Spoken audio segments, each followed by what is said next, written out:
একটি দলের মহাসচিব ওনার সুরে সুর মিলিয়ে বলতে চাই যে বাংলাদেশে কেউ যদি চায় ইসলামের বাহিরে কোনো কাজ করতে, এটা কখনোই সম্ভব হবে না। দিস ইজ ইউনিভার্সাল ট্রুথ, এটা চিরন্তন সত্য, কখনোই কেউ মানবে না।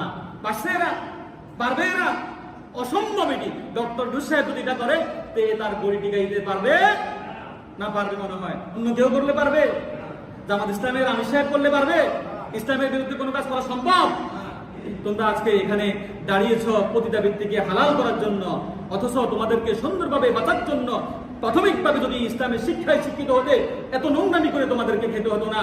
তোমরা যদি প্রকৃতভাবে ভালো মানুষ হতে, ভালো মানুষ হলে, ভালো মানুষের ঘরে জন্মগ্রহণ করলে, সমাজ তোমার যদি পিতা নাও থাকতো, ভালো সমাজে বসবাস করতে, ওই সমাজ তোমাদেরকে ভালো একটি পাত্রের কাছে বিয়ে দেওয়ার ব্যবস্থা করে দিত।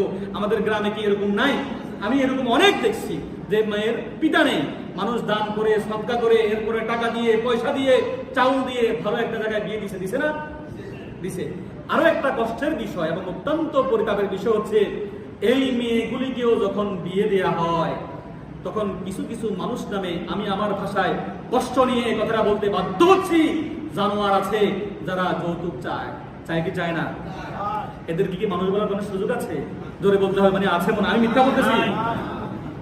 কেউ যদি কোনো মুসলিমের ঘরে জন্মগ্রহণ করার পরে পিতা হয়ে কোনো মেয়ের বাবার কাছে যৌতুক চায়, সে কি হালাল খেলো না হারাম খেলো?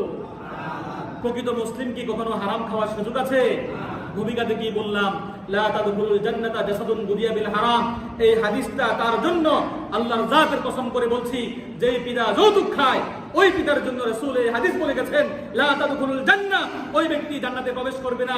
গুদিয়া বিল হারাম, যার পেটের মধ্যে যৌতুকের টাকা আছে। গরিব মানুষ, অন্য মানুষের কাছ থেকে টাকা নিয়ে দিয়ে দেওয়া হয়েছে। এরকম ঘরের মেয়ের কাছ থেকে যৌতুকের টাকা চাওয়ার মতো নির্লজ্জতা পৃথিবীর বুকে আর কিছু হতে পারে না। এরকম বহু হাজি আমি দেখেছি, এরকম বহু হাজির কথা আমি শুনেছি, এরকম বহু হাজির ব্যাপারে আমি বইয়ের মধ্যে পড়েছি যে হাজি সাহেব তার ছেলের যৌতুকের টাকার জন্য বইয়ের গায়ের উপর হাত তুলেছে, শ্বশুর পর্যন্ত হাত তুলে। মিথ্যা কথা বললাম?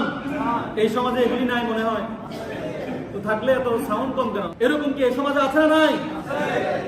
থাকলে এদের সাথে সম্পর্ক রাখা যাবে? আমি হাদিস বলেছিলাম, আল হুব্বু লিল্লাহ ওয়াল বুগদু লিল্লাহ। মানুষের সাথে সম্পর্ক হবে শুধুমাত্র আল্লাহর জন্য, মানুষের সাথে সম্পর্ক ছিন্ন হবে কার জন্য?